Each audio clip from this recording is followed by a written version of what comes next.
সিলেটের সুনামগঞ্জের বন্যা পরিস্থিতির আরও অবনতি হতে পারে, কারণ আগামী কয়েক ঘন্টায় ভারী বৃষ্টির পূর্বাভাস দিয়েছে আবহাওয়া অধিদপ্তর। পাহাড়ি ঢল ও টানা ভারী বৃষ্টিপাতে বন্যায় এরই মধ্যে প্লাবিত সিলেট।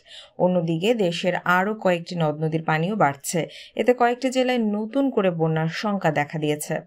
সিলেট নগর ও জেলায় 8,25,256 জন মানুষ বর্তমানে বন্যায় আক্রান্ত হয়েছেন। ভোগান্তিতে পড়েছেন সাধারণ মানুষ।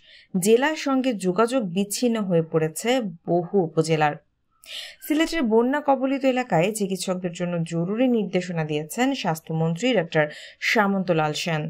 একই সঙ্গে ওই এলাকার হাসপাতালে বিষধর সাপের প্রতিষেধক, পর্যাপ্ত অ্যান্টিভেনম মজুদ রাখারও নির্দেশ দিয়েছেন তিনি।